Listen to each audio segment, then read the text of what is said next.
Today we are diving into one of the deepest minds in chess history, Bobby Fischer, not just as a legendary world champion, but as a writer, thinker, and a relentless seeker of chess truth. And to guide us, we have a perfect guest, international master John Donaldson, one of the world's leading authorities on Fischer's life and works. John has spent decades recovering Fischer lost articles, letters, annotations, and of course forgotten columns and fragments that reveal a side of Fischer almost no one has seen.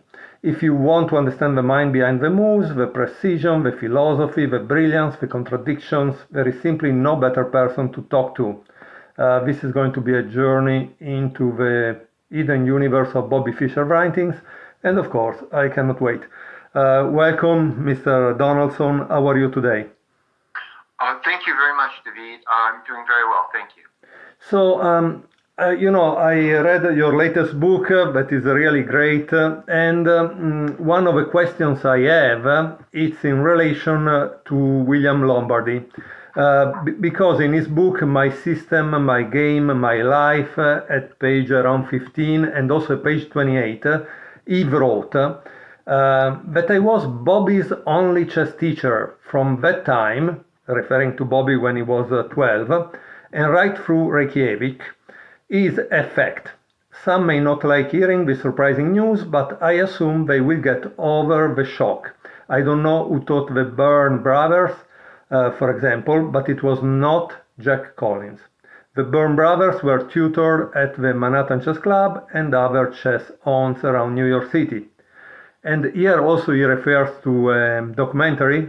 HBO also revived all myths, one of which that Jack Collins was Bobby's teacher. Collins was neither mine, nor the Byrne brothers, not Ray Weinstein's, nor Bobby's teacher. So the question is, since you know the answer maybe to this question, can you tell us who was Bobby's teacher, or what was that historical period, since New York City seemed quite alive for chess? Well, the first thing is we can use Bobby's own words. In the introduction to Bobby Fischer's Games of Chess, he writes that my chess teacher, in fact, the book is dedicated to this individual. It's Carmine Nigro. And Nigro met up with Bobby in the early 1950s, not long after Bobby had played that famous simul against Max Pavey at the Brooklyn Public Library. And Nigro, at a time there wasn't a lot of scholastic chess in the United States, certainly nothing like what there is today. He had been coaching a group of young players, including his son, and he invited Bobby to join that group, but he quickly found out that Bobby was much keener than the rest of them.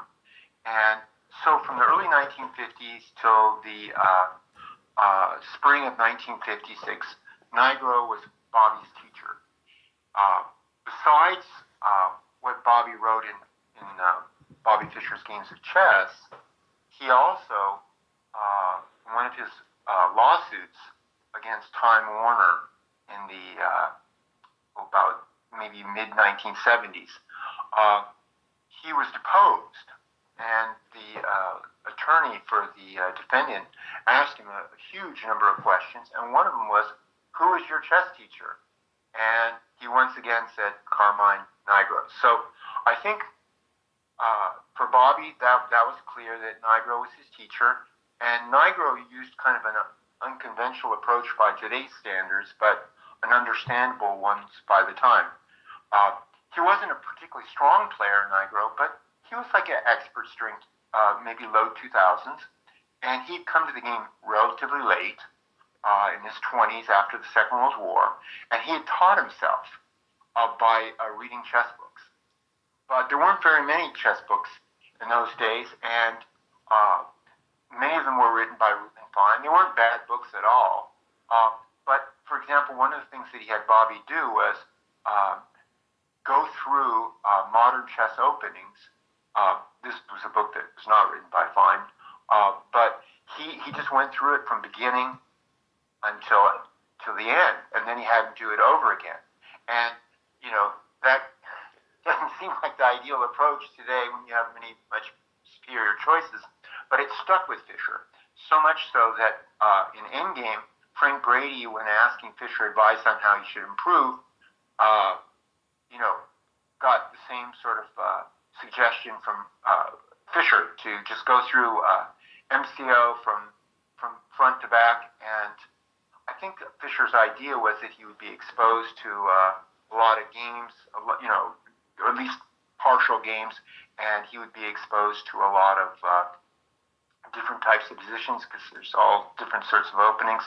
So that's one way to look at it, that Nigro was Fischer's teacher. And he took him to, in the spring of 1956, Fischer was approximately, like maybe 2100-ish.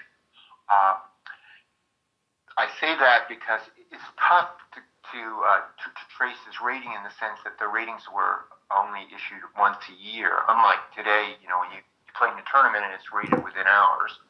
In those days, there was just one rating list. The ratings started up. First USCF ratings appeared in the early 1950s, and Fischer appeared in I think 1956 was his first rating, and it was for tournaments that he played in 1955, and he was like rated around mid-1700s. So, if not just Nigro, who else was Bobby Fischer's, quote, teacher, if you will? And you'll notice that Lombardi particularly made mention of the fact that it was not Jack Collins. Yeah. And he, the players that he mentioned, Ray Weinstein, the Byrne brothers, and himself, and Bobby, they were all mentioned and written about extensively in a book called My Seven Chess Prodigies by Jack Collins. And so the question is, what relationship did Collins have with Fischer? And essentially, it was a very bit of fortuitous timing. Just as Nigro was Fischer was getting too strong for Nigro, perhaps, but even more so, I would say he had outgrown him by that point. But also, he was moving to Florida in the summer of '56. So it was that Fischer played in the U.S. Amateur in Asbury Park in Memorial Day weekend of 1956. And at that event, he met Jack Collins, who lived within a mile of him in Brooklyn. And they got along well, and Collins invited him to his home, which doubled as what he called the Hospital Chess Club. They got that name because in a previous residence, Collins was on Hawthorne Street, and he organized a chess club there, and the name carried over when he moved to Lenox Road.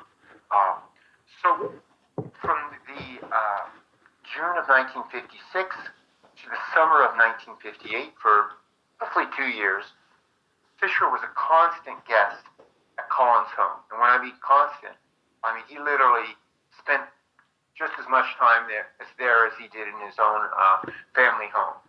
And in My Seven Chess Prodigies, Collins explains that Fischer was attending Erasmus High School at the time, and it was only a block from Collins' home. So at lunchtime, Fischer would come over from the campus, and he would share lunch with Collins, and then they would play and study chess. And then, an hour later, Fischer would return to Erasmus till 3 o'clock. And then from 3 o'clock to 9 o'clock, for the better part of 2 years, Fischer would be at Collins' home. And while he was there, he did a number of things. He played endless series of games with Collins and with Raymond Weinstein. He took advantage of Collins' library, which was incredibly good for the time. It was not just English language books, it was books in all languages, whatever was the best of the best at the time Collins had. He would analyze with Weinstein and Collins. He would interact with other players that came there, including Lombardi himself. But Lombardi was not as regular a visitor to Collins' home for the simple fact that he lived in the Bronx, which was it was like over an hour subway ride. Whereas for Fischer, he could walk to Collins' home. And the question is, how strong a player was Collins at that time? Well, in the beginning, when they started out in the summer of '56, Collins was a stronger player. He, at his peak, was probably, his USCF rating was over 2,400. He was certainly in the top 15, 20 players in the country. And I suspect that his understanding of the game was actually greater than his practical results. And I say that because due to some physical handicaps he had, I would guess that his stamina for really long games was not ideal. And so, at any rate, he was a strong player. Gradually, Bobby would outgrow him and just get stronger and stronger and surpass him. But I should point out that even when Fischer was on the eve of going to the Interzonal, that trip that he made in the summer of '58, they played a training game. It was one of a series of training games they played. And these were games played with tournament-like conditions with a slow time control where they were recording moves. And Collins beat him on the black side of Ruy Lopez. So he's still very much a good enough player that Bobby could benefit by playing him one-on-one. I think if that doesn't convince you that Collins had an impact on Fischer, I would point to Ray Weinstein. Now, Weinstein was a couple years older than Fischer, and he started working with Collins about a year and a half before Fischer came into the picture, and he developed into a very strong player. I would just mention that in 1960, he finished third in the U.S. Championship behind Fischer and Olszewski. He played on the Olympiad team with Fischer on first board and he is second reserve that won the silver medal. And he played on the winning student Olympiad team where Lombardi was the first board and Weinstein was the third board with Charles Calmy second. And he would win between 1960 and 1962. I think he won 3 consecutive Marshall Chess Club championships. Now, unfortunately, Weinstein would never realize his potential as a player because of mental illness. But the point I would make is that when he started working with Collins, he was like maybe 1800 or so. And by the time the fall of 1960 came along, he was like, USCF rating like 2600. So he was not as strong as player as Fischer by that point, but he was still really, really good. And all I would say is that some magic was cooking in Collins' apartment, because to have 2 players get so good like that, I don't think it was by chance. So Collins, in his book, he says, he doesn't claim to be Fischer's teacher. He didn't have it wasn't like he was like a Dvoretsky who had a specific series of exercises for them to work on, extensively. But he had a lot of good ideas, one of which was to play over at least 100 games of all the world champions up to that time. And he also had bought a special clock that he and Fischer and Weinstein would play on. And it was kind of a very progressive clock for its time, because it was set so that you could play 5-minute chess, but you could also set up the timer so that it would ring every 10 seconds. And so the idea was that by playing this 10-second chess instead of 5-minute, you would always have time to think, if you will, albeit not that much, but you would. And so particularly for endgames, you wouldn't be in a situation where you were down to seconds for the remainder of the game, but you would actually have some time. So then the question is kind of like, well, why did Lombardi make this claim? Well, the first thing I would point out is that Lombardi never made that claim while Bobby Fischer was alive. And that's kind of telling that, be by chance, but I suspect it wasn't. So there's that. Now, did Lombardi have a big influence on Bobby Fischer? Unquestionably so. Lombardi was a real chess prodigy. In Fischer's case, he was and he wasn't. I mean, being rated in the 1700s when you're 12 years old today wouldn't, be anything special at all. It was something back in the mid 1950s because there just weren't that many kids playing, and the ones that did, not that many even played tournaments. But when you look at Fischer's development, it's really what he did between, say, you could pick a time, either the summer of 55 to the summer of 58, or go from 56 to 58. But he made a quantum leap, the likes of which we've never seen. He went from either like 1700s or 2100s to 2600, and as you know, as the further you go, I mean, it becomes progressively harder to improve. So just even making that leap from 25 to 2600 was something very special, and something we're never going to see again, if for no other reason the fact that players they start earlier and their progression is a little more systematic. It's not this kind of slow initial build up and then this huge leap. So you'll notice that Lombardi didn't just mention himself. He mentioned the Byrne brothers and he mentioned Weinstein. Well, I think I've already dealt with Weinstein. He definitely had his association with Collins and with Fischer was huge. One of the things they would do is they would play risers where they would play this 10-second move, and the three of them would battle with the loser sitting down. And just doing that for 2 years, playing against Fischer and Collins, it definitely had a huge impact on Weinstein's play. I don't see how Lombardi would really have been able to have judged the progress of the Byrne brothers, who were significantly older than him. So, from everything that's described in my Seven Chess Prodigies, Donald and Robert both definitely benefited from their association with Collins.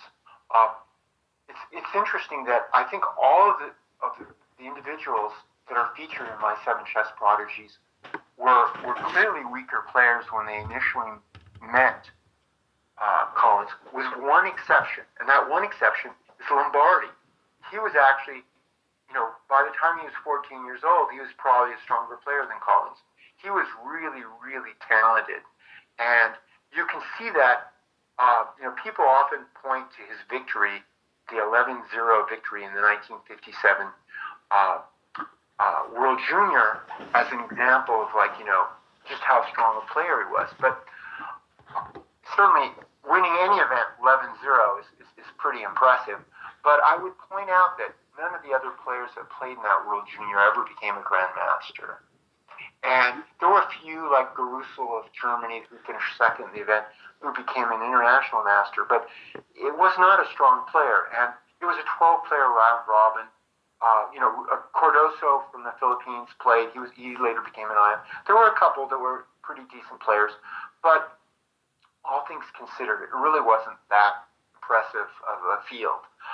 To my mind, much more of an achievement was his performance against Sammy Reshevsky in a training match around the same time, roughly, where he played Reshevsky and he lost in a match 3.5, 2.5.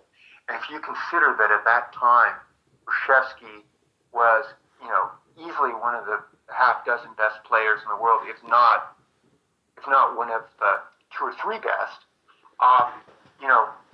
that says something that a teenager could play Reshevsky on such even terms. And in fact, at one point, Lombardi was winning one of the games, and if he had won that, he would have entered the last game of the match in the lead. So,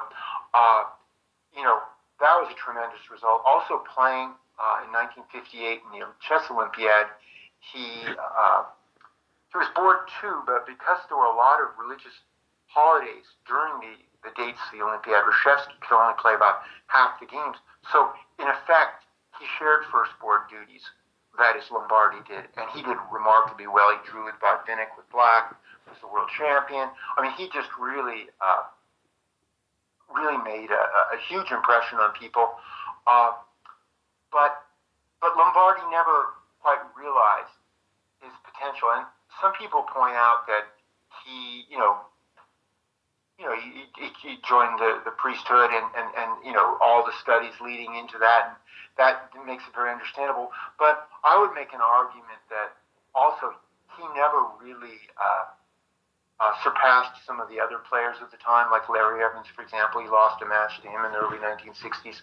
And also, I don't think that he had Fischer's drive in the sense that Fischer loved to study. I think that being around Collins's library instilled a lifelong love of chess literature for him. And even later in his life, like in the 1990s, when his playing days had finished, even the 92 match was in the past, he still loved to buy chess books and study them. Fischer, it's one thing to have talent, and Lombardi certainly did, but Fischer not only had the talent, but he just had this incredible capacity to work. And the two of them, that's how you get really super great. So I think that looking back, I think that Lombardi, I think two things. I think one, that he was looking back over 50, like roughly a half a century of, details can get blurred. I think he did have an impact on Bobby. I think they did analyze a lot. I think that, Lombardi was an early adopter of the Najdorf Sicilian and the King's Indian defense for black. I think that he could easily have picked up from Lombardi, although Lombardi was not the only one in the New York circles that were adopting those openings, which were really coming of age in the mid-1950s.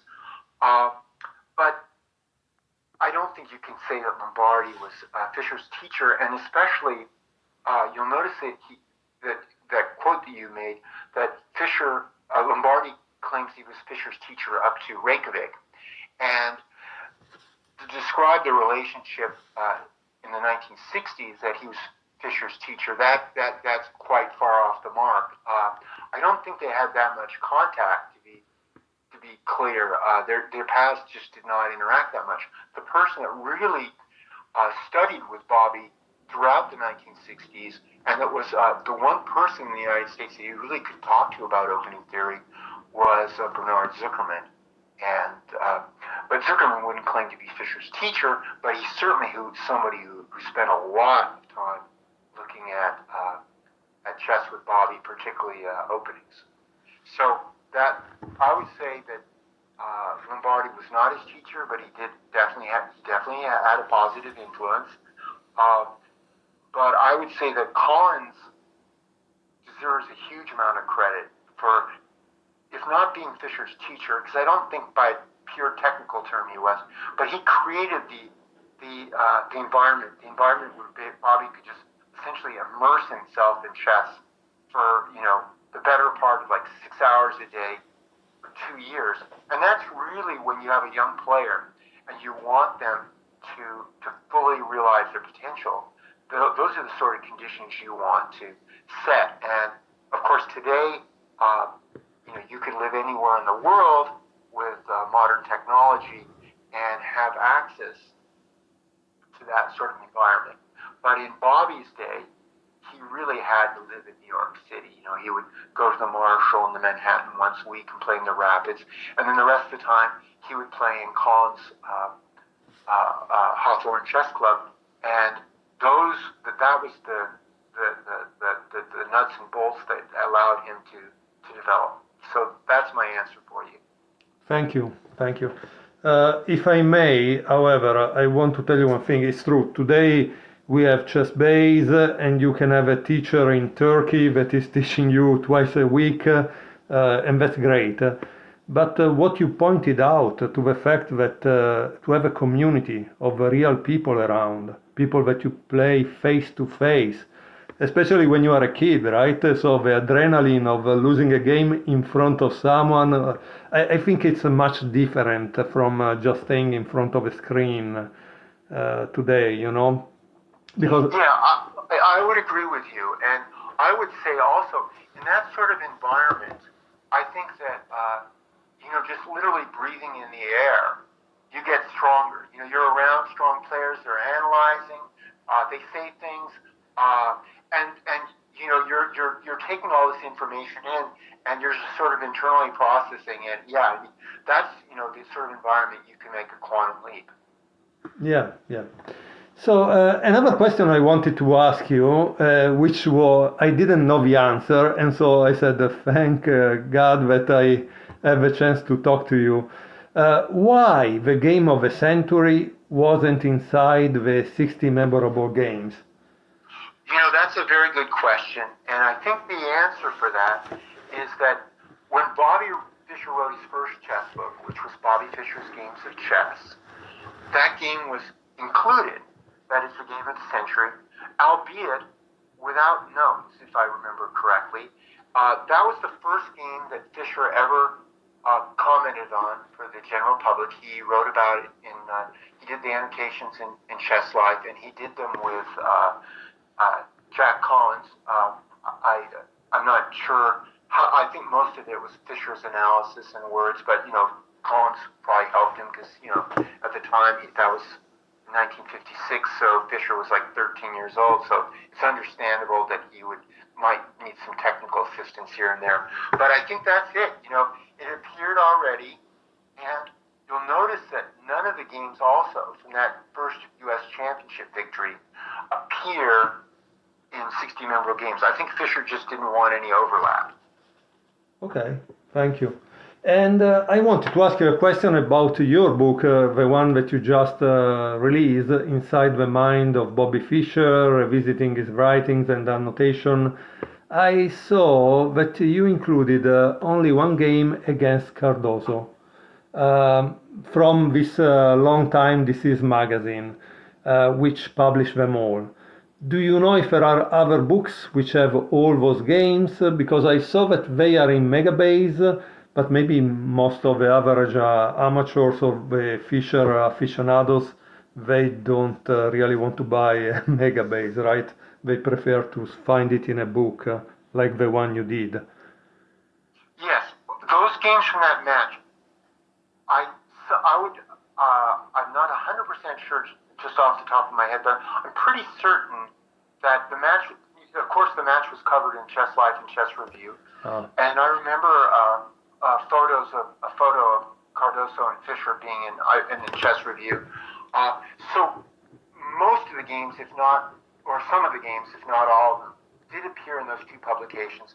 They were in Leaves of Chess, but I think where most of the games, when you see the games in Mega database, you sort of get the impression that they were always in Mega database, but they had to get them from somewhere first. And really, one great pioneering effort was the book by Wade and O'Connell. It's a big, fat book of hundreds and hundreds of pages, which was the first attempt in the early 1970s to provide one volume complete collection of all of Bobby Fischer's games. And Robert Wade, who's a New Zealander who lived in England most of his life, he had a huge library, and especially very large collection of periodicals and of bulletins. And so he would have had the Leaves of Chess, where all these games were published. But there was only one game annotated, hence that's why I included that one game with Cardoso, that King's Indian attack. And so that's where, many early Fischer games from Chess Review, Chess Life, from Leaves of Chess, from some of the Jack Spence tournament bulletins, they're in Mega database because the first person to actually gather them all together were Wade and O'Connell, and they put them in their book in the early 70s, and people have been, making use of that resource ever since.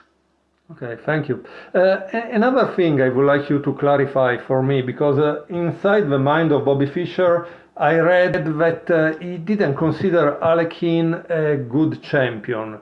But I remember that somewhere else I read that he also thought he was a very deep planning world player. So why do you think there are these kind of contradictions? Maybe made in different time periods of his life? Well, the interview that he gave to Neil Hickey in the early 1960s, it was published in Chess World, Frank Brady's excellent short-lived magazine. He talks about Alekhine, and that kind of ambivalence comes through. Alekhine, in many ways, was kind of like a serve and volley kind of chess player, if you were, and much the way that Garry Kasparov was as well. He had a tremendous serve, and by that, in chess terms, we mean he played like really sharp, uncompromising openings. And he didn't just play the opening to get a playable middle game. He played the opening to knock the guy off his feet, and then he would just never let the guy back up. He would just deliver a series of blows and just knock him out. And I think Bobby, that kind of complicated play, sometimes based on a degree of risk that sharp play that might not be 100% correct, that didn't appeal to Bobby. I think he appreciated it in a sense, but he had kind of mixed feelings about it, and Capablanca was more to his taste. A player that always played very correctly, and I think it's partly just stylistic. Obviously he respected Alekhine. Alekhine, made his list, but the first time out, but he had mixed feelings.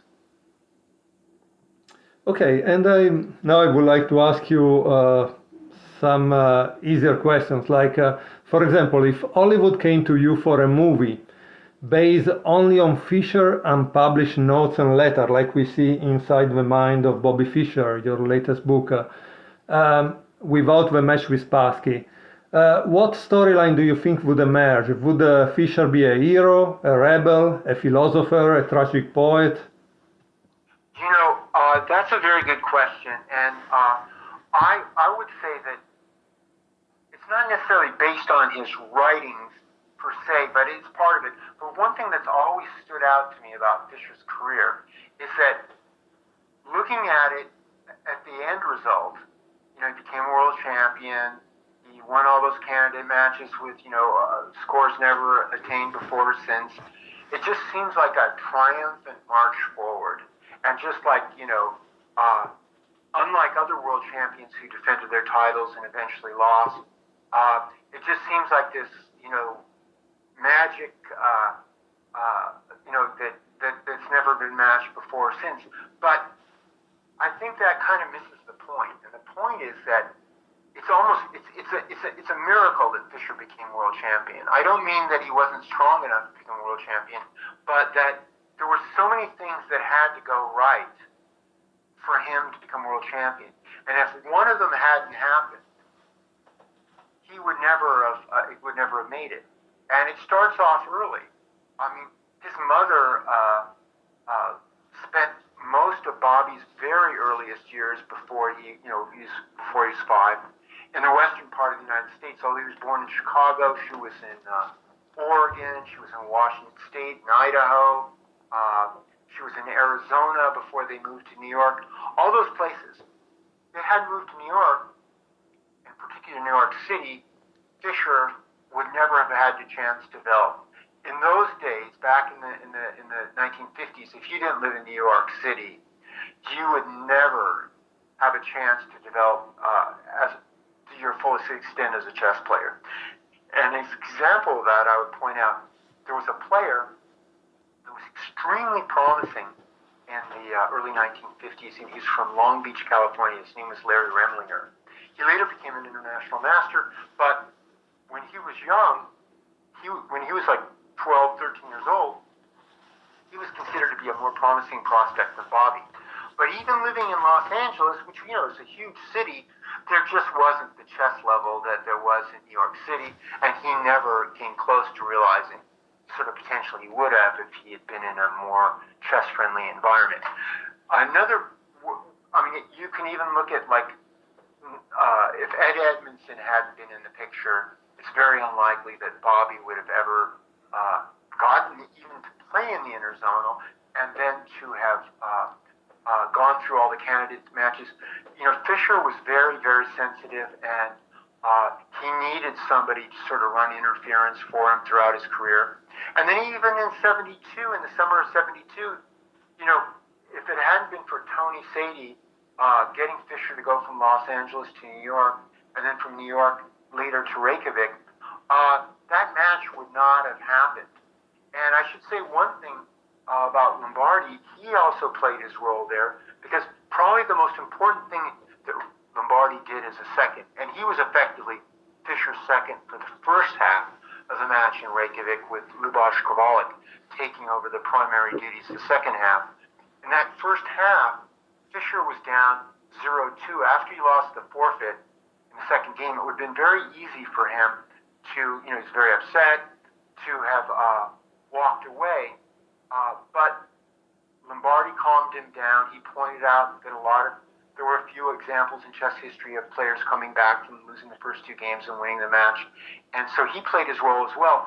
So I would say if I had a storyline for Fischer, it would be, a miracle that this guy became world champion.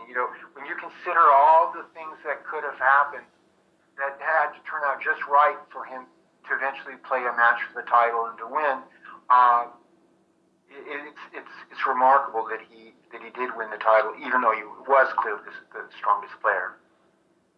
Yeah, you are correct in this sense, because imagine how many little factors, also like a Benko, that I don't know if I'm correct. I heard that he got $5,000 for giving the place of the interzonal to Fischer because Fischer didn't qualify.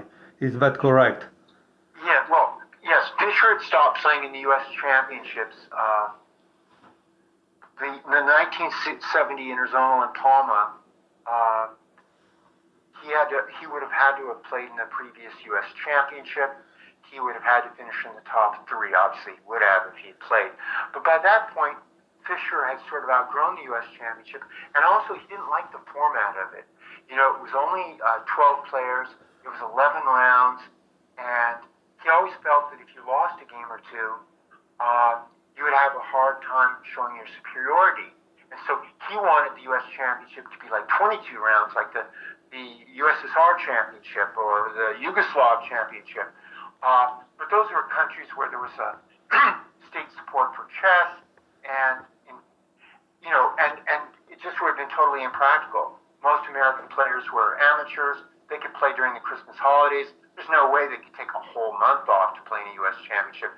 So Benko did do something very special in offering his spot to Bobby, and also all the other players that could have been replacements for Benko when he stepped aside. That by legalistic terms, it wasn't just Benko's spot to offer. The guy that took fourth, fifth, sixth, they had declined. They did.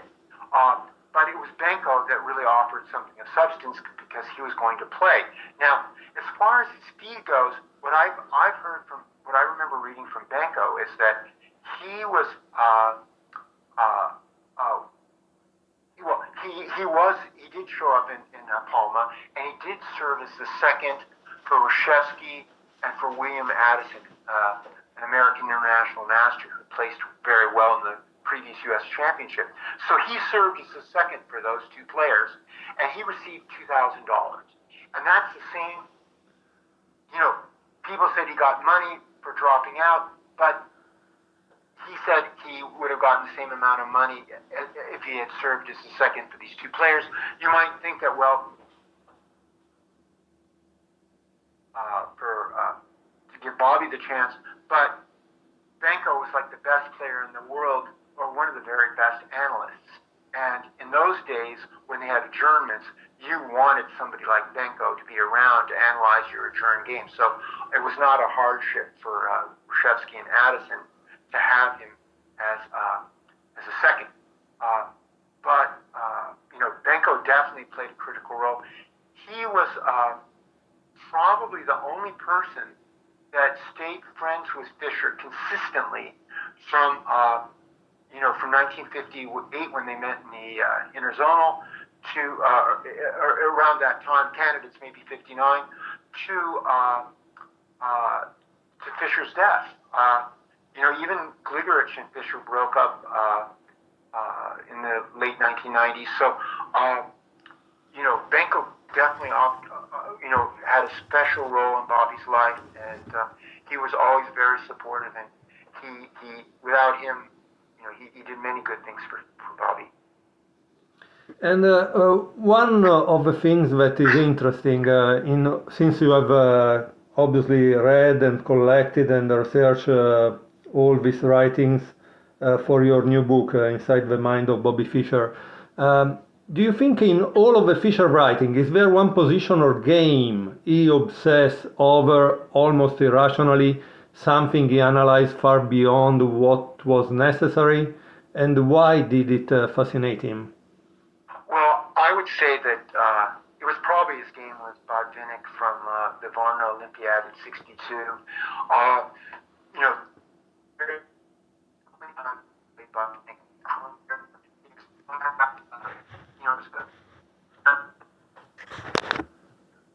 Versus the Thorn, his Cold War, he had. Sorry, could you repeat because the voice is going away a little. Yeah. Okay. So he really was. That was the one that got away, if you will. And he spent a lot of time analyzing it. And that game was analyzed for decades. I mean, a young Kasparov found an improvement in some of the analysis that was done for the game. So I think that was one game that really always intrigued him. And, it was also the competitive circumstances. And also, he described in 60 Memorable Games how, Botvinnik was looking forlorn at one point, but then when he tricked Fischer, he puffed his chest up and he looked very proud. Fischer's notes he writes about this. So I think that game was a very memorable one for Fischer.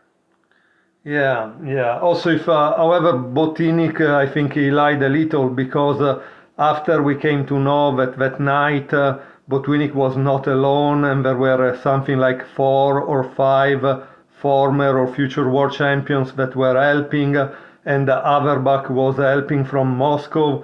So, I mean, that was kind of support that Fischer definitely didn't have. That is true. I think it was Geller that found the saving resource, but that was true pretty much of always of Bobby's career when he was battling against the Soviets, that they had this very deep bench of analysts supporting their player, and Bobby, for the most part, was just working on his own. Yeah. You know what I like of your new book, Inside the Mind of Bobby Fischer? That there is a funny dialogue invented by Fischer who annotated a game by Reshevsky. I think it's around page 63. And I found it that it was interesting that it could be kind of had a humor in his writing. Fischer definitely had a sense of humor and sense of timing. If you've ever seen when he was on the Bob Hope show in the fall of '72, you can see that humor and his ability to tell a story well. In this particular instance, in his friend Larry Evans' publication, The American Chess Quarterly, Fischer, he annotated a game from the first Piatigorsky Cup. He declined his invitation to that event, possibly because of ill will. He had played a match with Reshevsky in 1961. One of the sponsors for the West Coast leg was Jacqueline Piotkorsky. She had rescheduled the time for one of the games of the match, and Fischer, not a early riser, had objected to it, and it was in the regulations. He was in the right as far as that went. There were special circumstances why she wanted to change the time, but still, it was not right.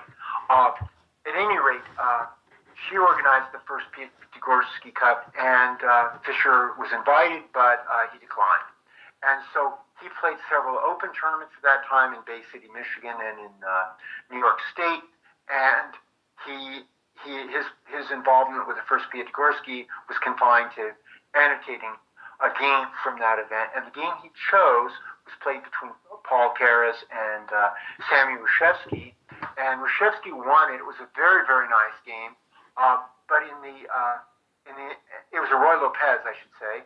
And in the run-up to it, Fischer sort of poked fun at Reshevsky by showing that if you played like a King's Gambit or a Gambit-type opening, that you would exploit Reshevsky's legendary lack of opening knowledge. And Reshevsky was at one point, probably in the mid-50s, in the top 2 or 3 players in the world. Possibly, he was the strongest player in the world, but he never got to play a match with Babinnik. Having said that, Reshevsky was an incredible time pressure player. He would spend large amounts of time in the opening trying to figure things out. He's a fantastic calculator. But why did he have to spend so much time in the opening? And the consensus for people on the outside was always that, well, he's lazy, he doesn't study the openings. But a different explanation was offered by Pal Benko, who was his second, that is for Reshevsky for his match with Korchnoi in the 1960s candidates in Amsterdam. And he said that working with Reshevsky, what became apparent to him was that although Reshevsky had this wonderful ability to calculate, he had a poor memory for opening theory, and that he would have to spend a lot of time thinking at the board, trying to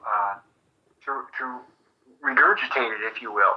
And so the thought of these annotations by Fischer, he's just having fun with Reshevsky, and how he's gonna, this guy, it's this kind of internal dialogue in Reshevsky's mind, what he's thinking, and how he ends up losing very quickly with black. Well, I was interested after reading that story to see if anybody had ever really followed up on Fischer's, not implicitly, advising, but certainly suggesting that, well, maybe it makes sense when you're playing Reshevsky. Don't play the white side of a Rui. Why not play like some old-fashioned gambit and test the guy to see if he really knows the theory, knows how to play the sharp positions? Because if he doesn't, he'll pay a much more expensive price than he would if you adopted a slower approach for white. And I did find a game where that happened. There was a game, Bernard Zuckerman played Sammy Reshevsky at Netanya in 1971, and Zuckerman played King's Gambit against Reshevsky, and Reshevsky played like a fault beer, and he didn't really know it that well. And after the opening, Zuckerman was essentially just a pawn up for nothing. And although the game was drawn, clearly the opening was a tremendous success for white. So that is a funny story. And there's other examples that people have mentioned that Fischer had a tremendous sense of humor. Like I say, if you've never seen that Bob Hope show where Fischer was his guest, when you see Bobby there, he's at the peak of his powers. He's just, he's a strapping young buck. He's very well spoken. He's funny. It's hard to believe at that time that events would unfold in his later life that, weren't so good, shall we say. Yeah, you're totally right. And so we know that Fischer hated prearranged draws, but based on his writing, What do you think is his second chess habit or ideology that irritated him the most?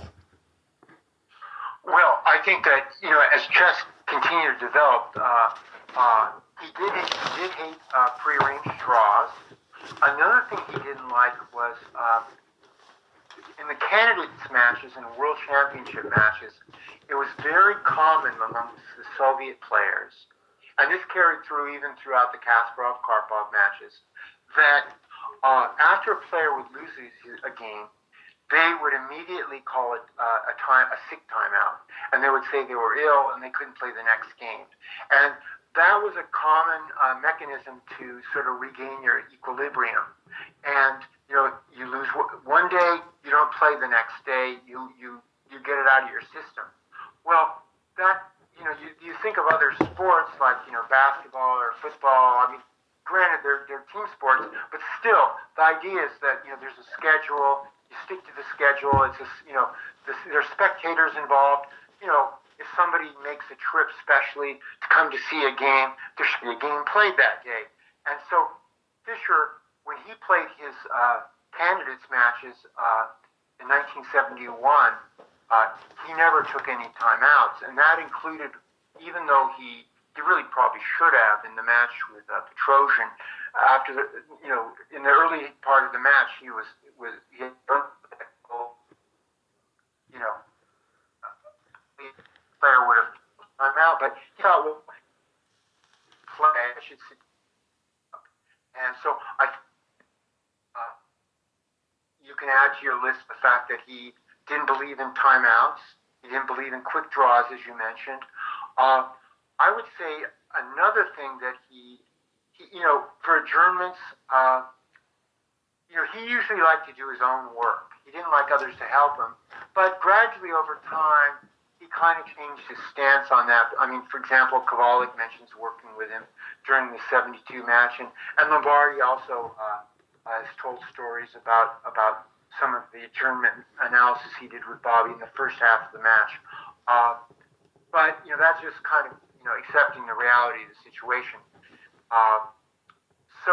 And I think another thing that Fischer, this is more when he had retired as a player. He didn't like the way opening theory had started to take over the game. So which tournament do you think he would have loved today, since modern chess now has Rapid, Blitz, Armageddon, online events, sponsorship? Which do you think he would enjoy the most, in your opinion? Well, I think it would not be classical because the role of opening memorization that's required. I would suspect it would be either Rapid or Blitz. I think he liked both of those. I don't know that he played a few tournaments at the Log Cabin Chess Club in New Jersey around 50, 55, 56, 57, somewhere in that time period, where they would play like 60 moves in 60 minutes. Not exactly rapid chess, but somewhat analogous to it. I think he would have enjoyed that. He definitely enjoyed playing Blitz, and he was a terrific Blitz player. He was not only really strong at Blitz, the moves he made, but he played incredibly quickly, so that when he won that event in Herceg-Novi in 1970 against all the best players in the world, and he won by a huge score, it was not uncommon for him to be a couple minutes up on the clock. When the game would finish and the opponent's flag would fall, he'd still have 2 or 3 minutes left. So, Rapid and Blitz. One question. If you were asked to add 4 games for my 60 memorable games, make it 64, like the squares of a chessboard, or like the age that Fischer died, based obviously on Fischer's style, themes, which would you think should be the game to add to that great book? Well, keep in mind that book ended, I think the game was Stein from Seuss from 67 was the last game in the book. So the natural thing to do would be to take Fischer games that were played after that. Now, Bobby did analyze some games that he played in his Boys Life column but certainly none of his games that he played in from the interzonal in '70, from the candidates matches, or from the World Championship are featured there. So I would definitely take my 4 games from that run, and there's so many wonderful games. The game with Petrosian, where he exchanged a powerful knight on c5 for a not so good looking bishop on d7 is one classic. His game against against Spassky from Reykjavik, the Queen's Gambit declined, where against the Targakova Bondarevsky, he exchanged on e6 and then played e4 and e5 and sort of split Spassky's forces in two. There's no shortage of games. You'd be hard pressed just to choose those 4 games. There's so many wonderful masterpieces that were played, in the final competitions of his first chess life, if you will. So, since you wrote this book, Inside the Mind of Bobby Fischer, about his writings, sometimes what an author avoids saying is a telling, as much as what they include. Do you think there are topics like opening, strategic themes, or rival player where Fischer avoidance or silence is particularly striking, and what does that silence reveal? Well, it's interesting you should mention that, David, because I talked once to Bill Goichberg, who's been for decades the premier tournament organizer in the United States. And when he was a young man in his teens, he worked at the USCF office, which was located on 80 East 11th Street. Some of your listeners might remember it because it was the home, that building for many years for Fred Wilson, the noted bookseller. And prior to his opening shop there, Albrecht Buschke, another great American bookseller, one of the greatest, he also had his chess bookstore there. Well, on the top floor of that building, the U.S. Chess Federation had its offices from the very late 1950s up until it moved to New Windsor, New York, in the mid-1960s. The Federation at that point just sort of outgrew the space, and Ed Edmondson thought they needed to be outside of the city. But before that, they were in the city, and Bobby, when he wrote his column, Fischer Teaches Chess, Bobby Fischer Talks Chess, I think it was, Bobby, would come in there and he would dictate his column, just off the top of his head. And the individual that would be the recorder for this was the editor of Chess Life at the time, J.F. Reinhardt. And Reinhardt was one of those unsung heroes of American chess. He not only was the editor of Chess Life, he was also the business manager of the USCF. So he's like doing 2 full-time jobs and getting paid peanuts for it. Well, in the case of Reinhardt, he was a decent enough player, probably like strong class A, maybe like expert strength, maybe in his understanding of the game, and he would write down or type up whatever Bobby was saying, and maybe he had a board to follow along the action. But according to Goichberg, once or twice, Goichberg, who was the rating statistician for the USCF and was in office just adjacent to it, could hear clearly what Fischer and Reinhardt were saying. And at a certain point, Reinhardt said to Fischer, well, what if white goes here and here and here? And Bobby said, hey, I don't want to mention that in print, So definitely, there were times when Fischer, he was careful about what he put into analysis because, unlike today, if you had a good novelty, you could use it, and you could use it multiple times.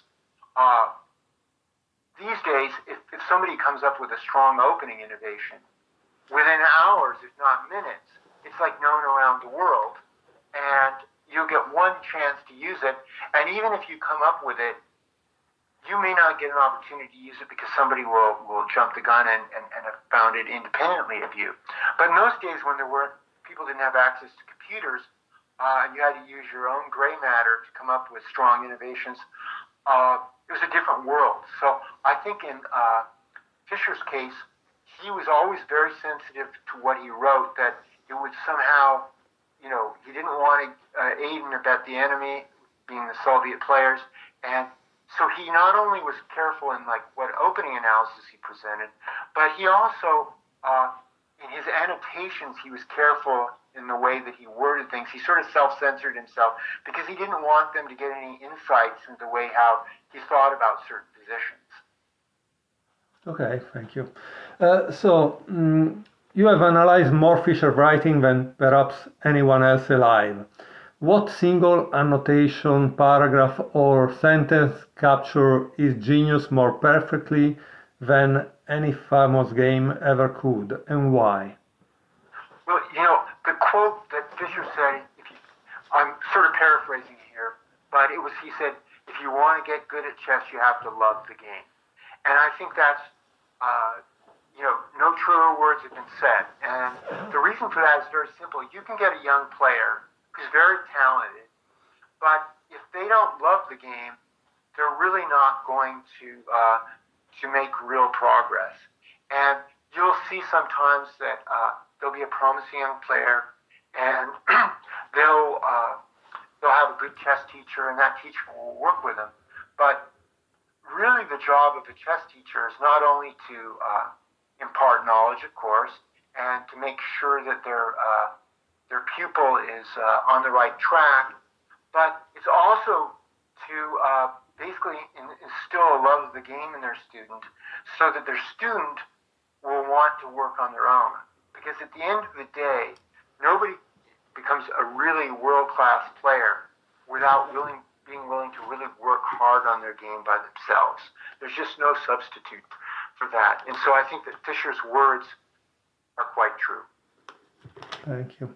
And generally, obviously, we imagine that Fischer is a self-taught genius, but in his writing, since it's in relation to your latest book, Inside the Mind of Bobby Fischer, can you detect any stylistic or conceptual influences from earlier masters like Capablanca, Botwinnik, Rejewski? Are there any hidden mentors in his prose? Well, I think one world champion that had a huge impact on Fischer was William Steinitz. And Steinitz, who was Wilhelm before he came to the United States, but then preferred to be called William, he was the first world champion. He won that title in 1886 when he won the world title against Zukertort in a match that was held in New York, St. Louis, and New Orleans. He was something special because he was not only a world champion, the first American world champion. He became an American citizen in 1889. He was already living in the U.S. in 1886 when he played Zukertort. He wanted to play under the American flag, but not being a citizen at the time, that was not allowed. But by the time he played his matches with Chigorin and with Lasker, it was the American flag that was right there alongside him when he played those matches. It was in the United States that he wrote The Modern Chess Instructor and produced his magazine, the International Chess Magazine.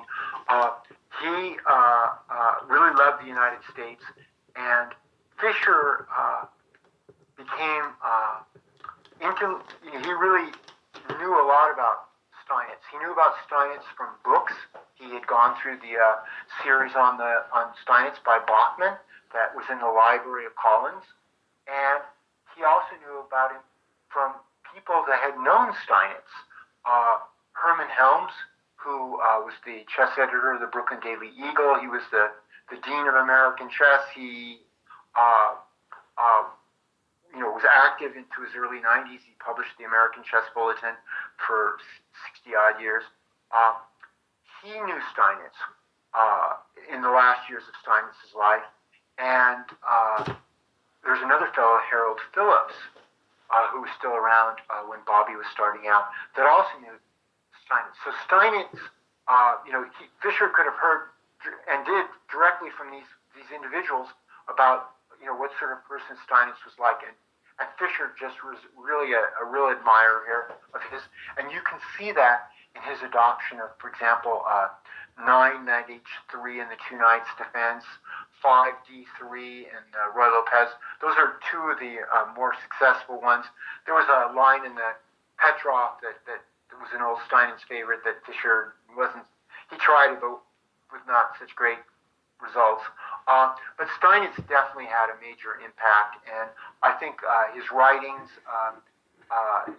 his original thinking, and you look today, and we only have had two American world champions to date, and they are Steinitz and Fischer. Yeah.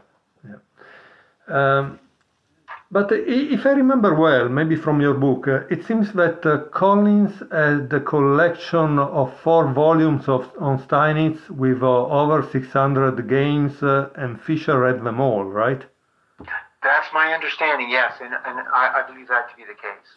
Wow, that's amazing, because I mean, everybody wants to improve, everybody wants to be good, but nobody reads really 669 games of just... That's the thing. I think that, Collins really set up the conditions. I mean, as I said before, I think introducing Fischer to chess literature at an early age like that, it cemented a lifelong love of chess literature with Bobby, and he didn't just like casually just put the books on the shelf. He really digested the books. He really went through them carefully. Okay, so tell me, a player that Fischer secretly respected but never admitted. I was kind of at a loss at first, but then I came across a very unusual book by 2 Russians. It was published in England, and this book is called The World Champions Teach Chess. And I'm pulling it off my shelf here. And it was published by Black. It was an English publisher, and E&C Black. I'm not familiar with many books they ever published, but they did produce this one. And this was produced, the authors, it's an anthology, Yakov Estrin, the great correspondence player, and Isaac Romanov put this book together. And in there, they came up with something that I was very surprised to see. And it was Fischer's annotations to 2 games of Mikhail Botvinnik. And you recall when Fischer made his initial list of the world champions back in the early 1960s, he did not include Botvinnik. And that was very controversial. I mean, how could you have this guy that was world champion for all these years? But Fischer, made it clear that, the people on that list, it wasn't just about them being great chess players, but it was their contributions, their theoretical contributions to the game. And that was, for example, why I included Staunton. But Botvinnik, you still thought, well, God, that sounds like him. He should be on the list. But no, in the early 60s, Fischer didn't put him on that list. Maybe that draw in Varna, kind of colored things. He was Bobby was upset about having let him off, and he didn't like the way Botvinnik behaved. But by 1970, things had changed. Fischer was looking to play a match for the World Championship match against Spassky, but outside of FIDE. But of course, the Soviets would never allow that. And then the name of Botvinnik was circulating around, and I would guess at that point Botvinnik was probably in his late 50s, maybe. Well, he was still a very strong player. He was still probably in the top dozen players or 15 in the world. He was, very, very strong. And so he was thrown out as a possible candidate to play this match with Fischer. And it was serious enough that the two, studied each other's games for a couple months. The match did not come to pass. Instead, I think Bobby, if he didn't play his last tournament, it must have been close to his last tournament, was live in 1970. It was like a four-player quadrangular. It was Spassky and Donner and Bobby and maybe Larson. I think going through Bobby's games in preparation for that match, which didn't happen, really kind of opened Bobby's mind that maybe, Bobby, there was something there, that this guy wasn't world champion by accident. And so in this book, they look at two games of Bobby that Fischer had analyzed. And where had he analyzed them? Well, in the spring of 1970, sandwiched in between his playing in the match of the century, the Tournament of Peace, and the Blitz tournament, all of them held in Yugoslavia, Fischer had found time to do a series of TV shows for Yugoslav television. And Fischer was a very good presenter of chess information. He really knew how to do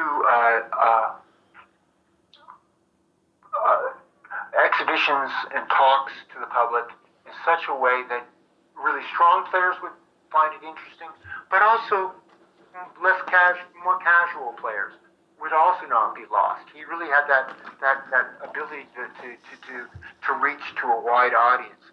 And in the case of this Yugoslav audience, beginners in Yugoslavia are close to it. Weak players were probably like Class A in the United States. It was a country with a huge love of chess culture, and the end result is that Fischer went through all these World Champions games, and one of them that he went through was Alekhine, and he, instead of choosing really famous games of Alekhine, like his famous Bishop A3 game against Kapelanka from Avro, he chose two really obscure games from early on in Bobby's career, but really, really nice games. And those games, with Fischer's comments, are in this book, and they're in my book now. So I would say Bobby would be the person that he initially underestimated and then came to appreciate. Thank you. Now let's come to a closing question, because I really took your time for a long while today.